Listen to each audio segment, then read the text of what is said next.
When Lena chose someone else, it happened without spectacle. No raised voices, no trembling hands, no scene worth remembering.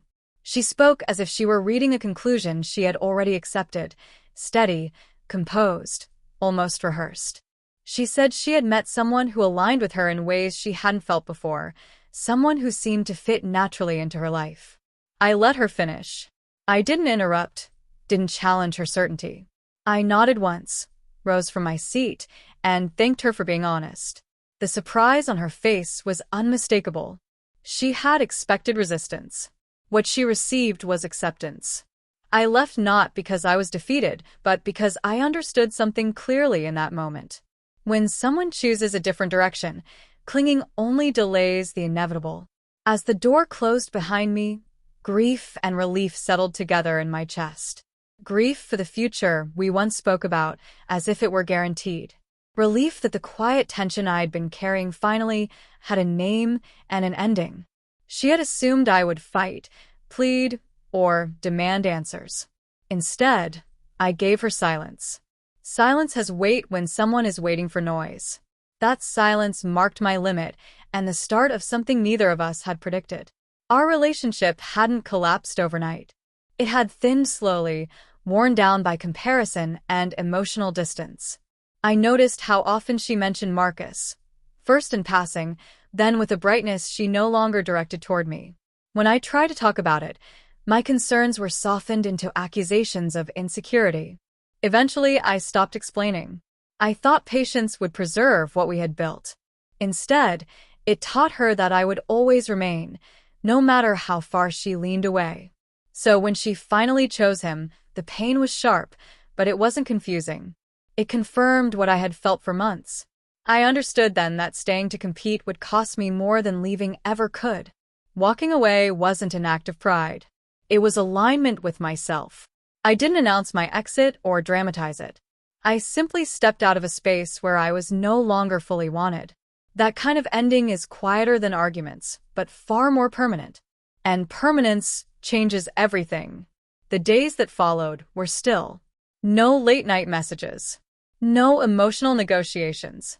I focused on structure, work, movement, rest. Silence, when you stop resisting it, becomes restorative. Friends asked what happened. I answered briefly. I wasn't interested in replaying the story. I needed separation, not sympathy. Meanwhile, she shared images of her new life, smiling beside him, signaling certainty to anyone watching. I didn't react. I didn't monitor.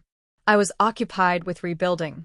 That absence unsettled people more than anger ever could. Anger keeps ties intact. Detachment lets them dissolve. I assumed that was the end.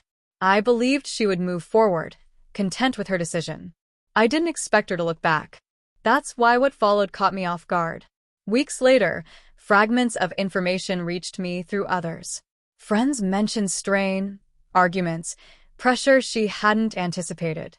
The relationship that looked effortless from the outside carried more weight behind closed doors. Still, I stayed out of it. Her choices were no longer my responsibility. Then one evening, she appeared at my door without warning. No message beforehand, no preparation. She stood there uncertain, holding words that didn't seem fully formed. She said she needed to talk. I listened from where I stood, not inviting her inside.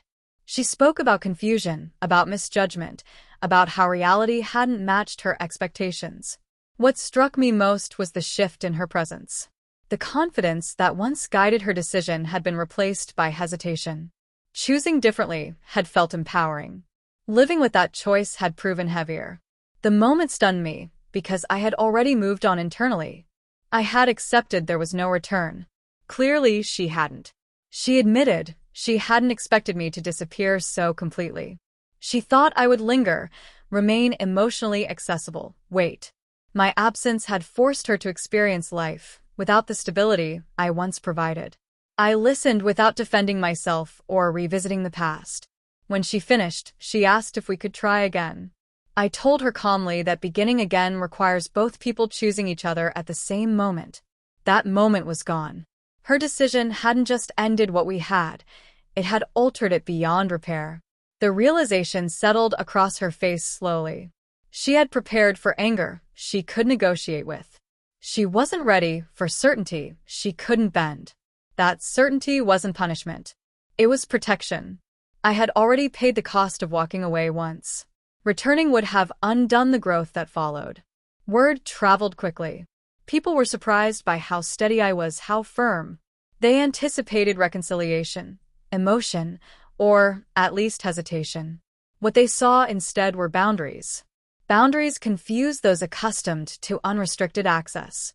I began to see how often I had served as the emotional foundation in our relationship, offering consistency without acknowledgement. Its absence made its value undeniable. What she missed wasn't me. It was what my presence allowed her to avoid carrying alone.